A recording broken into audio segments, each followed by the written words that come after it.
Yo. Welcome into the ChrisBeCappinn show, man. Today is, or tomorrow will be July the 2nd. Happy July, man. WNBA, 3 games on the board. We'll talk about those.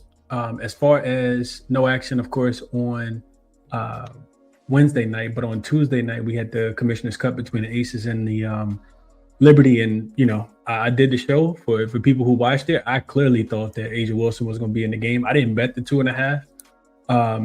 But I think if Asia would have played, they would have won the game. Regardless of that, Liberty got the job done without Asia.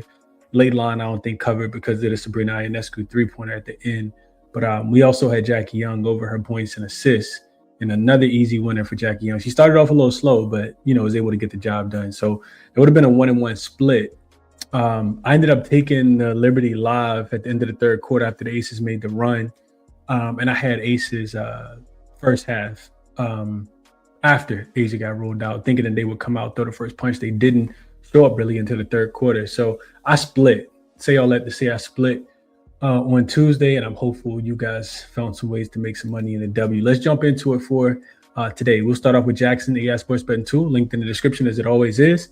If you guys are interested in checking it out, the prompt here is analyze tomorrow's July 2nd's WNBA slate to identify the highest value opportunities for game totals over unders, highlight matchups with the largest discrepancies between the current sportsbooks lines and the projected outputs based on team pace, possessions per game, offensive and defensive efficiency ratings over the last 5, and head-to-head historical trends, specifically factor in rest advantage, travel schedule, and missing key rim protectors or high volume shooters. Provide the data, pace projections, and analytical reasoning for each over-under recommendation. We'll give you guys one. Jackson likes the Dallas Wings and the Connecticut Sun under the 171.5 total. It says that the edge here lies in the defensive clamps and situational fatigue. The market is pricing this game at 171, but the situational data points towards the defensive grind. Connecticut's season-long defense has been a problem, but they're facing a Dallas team that is in a brutal situational spot. Tired legs typically show up first on the offensive end and at the free throw line. So news and narrative, Dallas is coming off a grueling stretch of now facing a long road trip to Connecticut. This is the classical letdown spot where offensive rhythm can suffer. Additionally, the Sun are still searching for offensive cohesion and often empty the bench early in blowout scenarios, causing the scoring to dry up in the fourth quarter. With both teams ranking in the bottom half of the league in pace, the easy transition buckets will be scarce. My model projects a total closer to 161.5, providing an 8-point edge to the under. So Jackson likes the under. It says the combination of Dallas fatigue and the slow projected pace makes it very difficult to reach a 172.5 point total. And I'm not sure about the fatigue spot, but we'll talk about it. All right, that is Jackson, linked in the description as always. Let's get into the 3 games. First up, we have the Atlanta Dream. Let me just make sure these lines are correct. We have the Atlanta Dream and the Washington Mystics. And of course, these lines have been out for a while. This was opened at 5.5 the other day when I first saw it. I saw, a couple 5.5s were available. Total is at 166.5 on a couple books, and we've seen some under and some money come in on Atlanta in this spot, and I agree with it. Money coming in on Atlanta. Couple things here. So biggest thing here is Sonia Citron being listed as questionable. Her and I think it's their point guard DJ Moore. She is also listed as questionable for tomorrow. If they don't have Sonia Citron, that's humongous. Like, she is the leading scorer on this team. She's the best guard, as we all know. She doesn't play. That's going to be really, really bad for, Washington's offense. Atlanta has come down to earth a little bit, though. We just talk about Atlanta for a quick second. They're 4-7 ATS on the road, have failed to cover 4 straight, and they've lost 3 games in a row on the road. And this is the first game. This will be, their first game back on the East Coast after the road trip. Remember, they went to Golden State, lost both, and then went to Seattle on the second leg of a back-to-back 3rd and 4 and lost that game as well. So first game back on the West Coast, last game of a 4-game road trip is typically not a good spot, but you're telling me why, this Atlanta team has 3 days of rest. They're playing against a much weaker opponent, in my opinion, as far as Washington. The last time that these 2 teams played, Washington ran off the floor in Atlanta, 109-77. And Atlanta was laying 9.5 points in that spot. Washington has also been a very interesting team, very hard to cap. They go on a 3-game winning streak against Connecticut. Then they beat New York in New York. Then they beat Minnesota in Minnesota. And then they come back home and they almost beat Minnesota again. And they do all that just to get smoked by Connecticut and not cover that game. And then they need 4 overtimes to beat, the Portland Fire on Sunday as well. So major fatigue spot. I like Atlanta in this spot. I did bet them. I got a 6.5. I think there may be 1 or 2 more 6.5s out there, but this is moving to 7.5. Outside of everything that I just said, Washington, has the highest turnover rate in the WNBA. They turn it over a lot. Atlanta forces the most turnovers, so they should be able to score off those. Washington also thrives off offensive rebounds. Atlanta gives up the 4th fewest in the WNBA. I got a couple systems that says take Atlanta in this spot as well. So I am on Atlanta tomorrow. Got a couple systems that take Washington too, but I'm going to pass on Washington. I'm going to be on Atlanta minus the 6.5 in this game. From a player prop perspective, as much as I like Atlanta, there's one that, in my opinion, doesn't correlate with me taking Atlanta. And I still like the player prop though. So I'm just sharing this. It's Jordan Canada. I like her under her 6.5 assists. You can see that this is minus 136 on DraftKings right now. And I'm projecting it to, probably get worse overnight. But yeah, it's up from 5.5 to 6.5. And the reason why I like taking assists under props against the Washington Mystics is because they play so slow, man. Jordan Canada had 10 assists in her last game.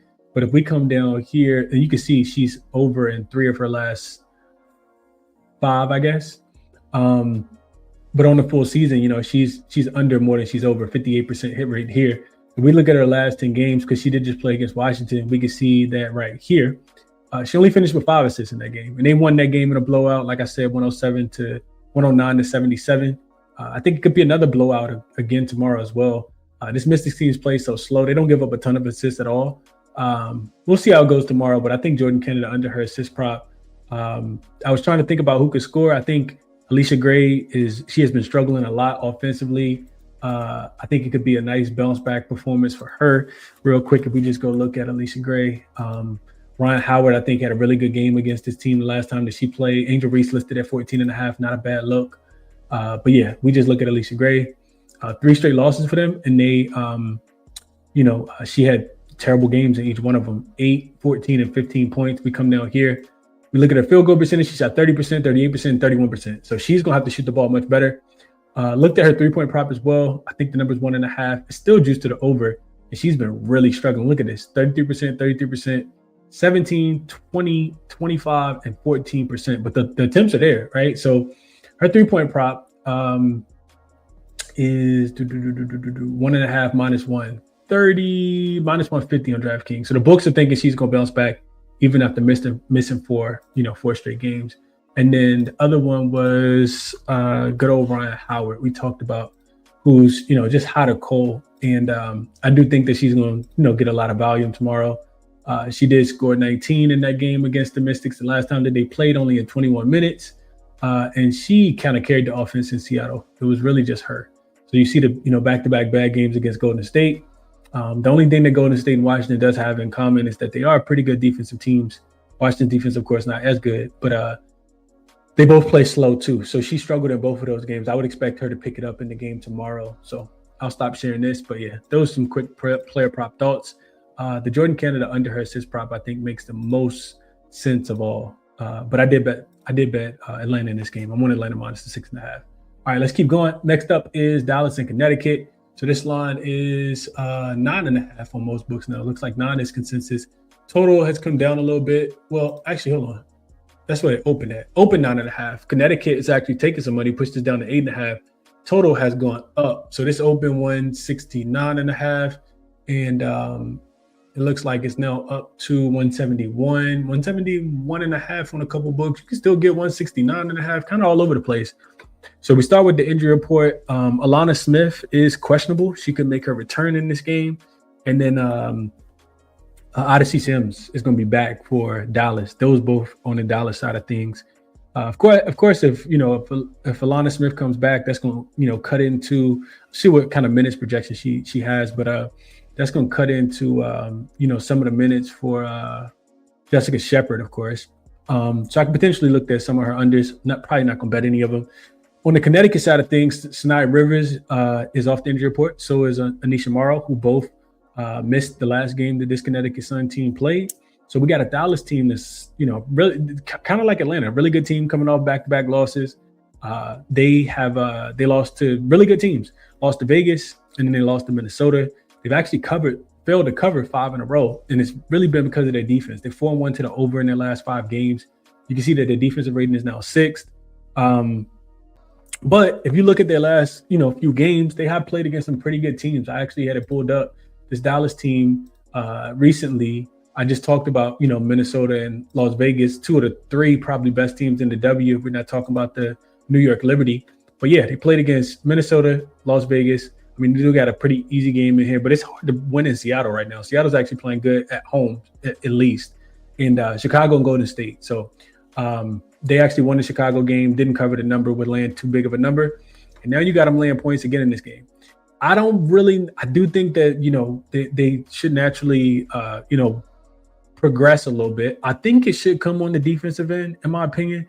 This is not Minnesota's offense. This is not Las Vegas offense, but they did struggle with Seattle. That game ended up going away. I think 2 overtimes. They gave up 92 to Chicago, 91 to Golden State, which is not the greatest offense, but a pretty good defense. If we think that Connecticut is going to be able to keep up, then maybe. They are coming off the Connecticut side, coming off back-to-back wins, but they were against Chicago and Washington. Both, covered as a dog and both went under the number. Those were 2 games, that, kind of were, I kind of think like outliers. Chicago never really showed up in that game. They beat them by 30. And then Washington was held to a season low 57 points in that game. This is the first meeting of the season. Just kind of looking at something historically, when I was looking at these numbers, 4-0 to the over the last 4, and 7-3 to the over in the last 10. The first thing that jumps out to me when I think about this game is Connecticut is not a great 3-point defense. Like Dallas should be able to light them up. Now, if we go over and we just go back over the outlier, and again, outlier is linked in the description if you guys are interested in checking it out. There's a couple of things that jump out to me. The first one is, and I'm always like kind of scared of, pulling the trigger on one or the other. And I've been talking about this for a while now, but just looking at, I kind of feel like Arike and Ozzy are, AZ is one of those 2 are going to have a big, 3-point night.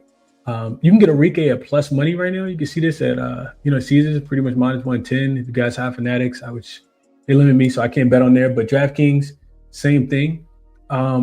Her 3-point prop, she has not been cooking, as you can see.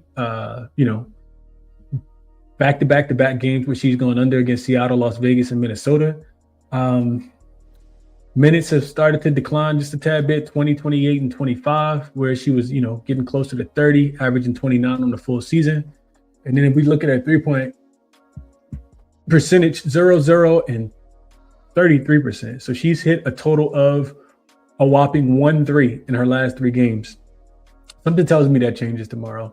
I think Arike should be able to get busy against this defense. When I was looking at Arike tomorrow, just kind of looking at my own numbers, in conjunction with what I see here on this screen, it's Arike or Azzi, man. One of them gonna have to get busy from the 3-point line because this Connecticut Suns defense is a bottom 5 team defending the 3-point line. They're actually 12th and above the break 3-point percentage, where Arike gets about 53% of her points from. So I like Arike because I feel like it's more of a little bit of a buy low spot. The minutes declining does scare me a little bit.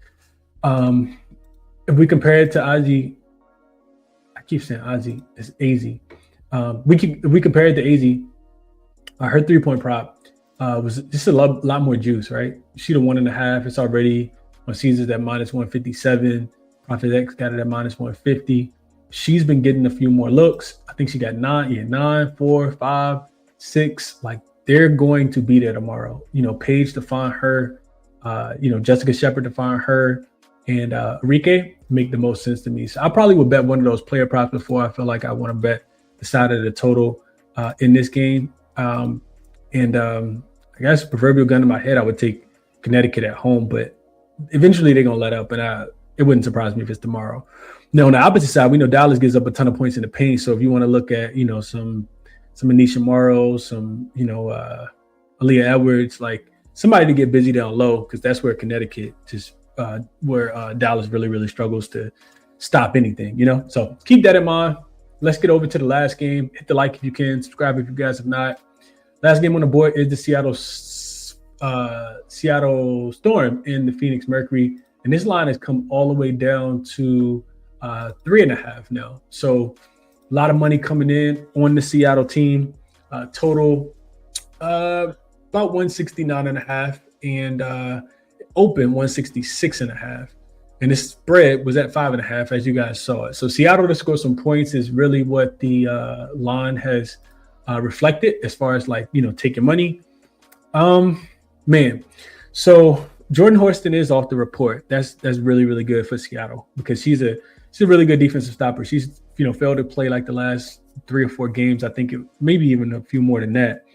And then I didn't see anything else on the Seattle side of things. Akoa Makani is also off the report for Phoenix. And then I forgot to mention this. Izzy Magmore is also off the report. So you got a fully healthy, Seattle team. Izzy being back is going to be really, really good for their defense to go with, Al-Fam and, Dominique Malunga. This Seattle team is going to be a problem. Do they get busy in Phoenix tomorrow? I mean, they're going to have the depth to really slow down the front court for Phoenix. And Phoenix is already down, Natasha Mack. So Seattle should be able to get busy in this game, from a front court perspective. Here's my couple concerns with Seattle. Seattle yes, they've been really, really good at home. I think they're now like 7-2 against the number when they've been catching points as a home dog, and they had that nice little home stand. Matter of fact, let me pull it up real quick. I didn't write it down, but Seattle has been at the crib. They've covered 3 in a row, going over in 5 in a row, and back-to-back wins as dogs at the crib. They upset who was in New York first, and then they also got who else did they get? They got Atlanta in their last game. Atlanta was in a really bad spot, the second leg of a back-to-back, third game in 4 nights. So Seattle, let's see, how many games did they play at home? 3 games at home, covered all 3 of them, and probably should have won all 3. They only lost to Dallas by 2. So it makes sense that they could get some money. Now, the problem is, in my opinion, why I'm not rushing to the window to bet Seattle is because I know it's almost down to like a pick'em style game. And Phoenix has shown that they can, smoke this team. I like Phoenix. I liked Seattle the last time that they were on the road. Last time they were on the road, they were playing against this same Phoenix team in Phoenix. And, they were getting 6.5 points in that game. They lost the game by 20, got smoked in that game. And Phoenix is, starting to put it together a little bit. Not really the greatest team covering at home. This is not the greatest spot because it's first came back home off a 3-game road trip, but they are coming off back-to-back wins against the Indiana Fever without Caitlin Clark. And Caitlin Clark was in that game. She got hurt. And then they went to Toronto in the game that Marina Mabry didn't play, and they won that game as a dog as well. They were getting 7.5 points or 6.5 points in that spot. So Phoenix is 2-0, both straight up. Not both straight up. 2-0 straight up, but 1-1 against the number. And like I said, beat them by 20 in that last game. So I'm not rushing to the window to bet, the Seattle Storm on the road. They're going to have to prove it to me a little bit. And if they were at home catching points, it'd be something different. As much as I wanted to get to an over at 169.5, so that number is a tad bit too high for me as well. If you look at Seattle on the road, their offense has been brutal. Matter of fact, I had this pulled up as well. Probably should have wrote it down, but I did not. Yeah, actually, I got it pulled up. So Seattle on the road, they're only averaging 76 points per game. They're giving up 89 points per game, and they have gone over in 3 straight games. So offensively, they've really, really struggled to score. If you look at Seattle at home, 6-3 to the over, they average 86 points. So their offense, while it's coming together at home specifically, has really, really struggled on the road. Again, the last time that they were on the road, they scored 73 points against the Phoenix Mercury. And the Phoenix Mercury not even the greatest defense. Now, the other thing that comes to mind, and I know I'm being long-winded, but I'm really just trying to give you guys all a game. The other thing about the Phoenix side of things is that when Phoenix is at home, their games typically go over. I'm just not sure if Seattle's offense is going to come to the party, reintegrating, and potentially throwing off the chemistry with Jordan Horston and, Izzy being back, and that, whose minutes going to be, impacted by that, I think is important. So you look at this Phoenix Mercury team, they're 10-10 on the season as far as over-under. So over-under, but if they're at home, 7-1 to the over. So the games have gone over. They're averaging about 180 points at home. I guess that says to take over. Maybe Seattle's offense can keep going, but I couldn't quite get there. I'll be on the sideline for that. From a player prop perspective, I think we will have to look at Dominique Malunga in this game, just because I'm expecting Izzy to be on some kind of minutes restriction. It'll be her first game all season. And without, the services of Natasha Mack, like who's going to be down there, slowing her down? The other thing about Malunga is her field goal attempts. They just continue to go up. She's clearly starting to find some rhythm, after coming back from that concussion that she suffered early in the season. So maybe her player prop, I think her number was 17.5, juice to the over. Makes a ton of sense to me in this game. All right, so quick recap. Probably going to be on the sideline for that one. But quick recap. As far as everything that we talked about, going back to that first game, I am on Atlanta. I got a 6.5. I also think that game goes under as well, especially if Sonia Citron doesn't play. But we'll see how that goes. So we'll lean. I'll put it up here, even though I didn't bet it. Washington, Atlanta under the 166. I think you can get on Caesars right now. Jordan Canada under her 6.5 assists. And Dallas, Connecticut, I think it's Enrique, man. I think it has to be Enrique.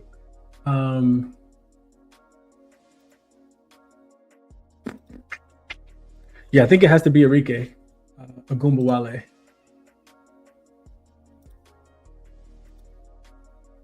Ooh, let's see, Enrique.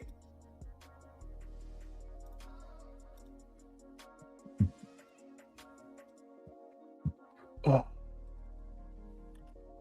right, Enrique over, just because I think it's a buy low spot, over her 1.5 3-point makes. She could potentially hit 4, honestly, tomorrow against that Connecticut Suns defense. This is not the Aces or the Lynx defense, for sure. And don't really want to pick a side in that game. I guess I'll lean towards Connecticut. Probably won't get involved. Seattle, Phoenix won't get involved there either. Probably stay on the sideline in that game as well. But yeah, these are my thoughts on the first 2 games. At least I don't really have anything as far as totals or anything like that. All the teams have a bunch of rest, so we'll see who that impacts the most, and get ready for the next slate. It's two more games on Friday, so we'll see what those look like, man. Resources all listed in the description of the videos. They always are. Check them out. Jackson, Outlier, Moneyballer, OddsJam. Every one of these has referral codes if you guys are interested in signing up or using any of them to cap any sports that you are interested in, learning how to cap or needing another, resource or handicapping tool. Check those out. Hit the like button for me on the way out. Subscribe to the channel if you guys have not. Drop the show link in the group chat. And I will catch you guys in the next one, man. Enjoy the hoops. I'm out.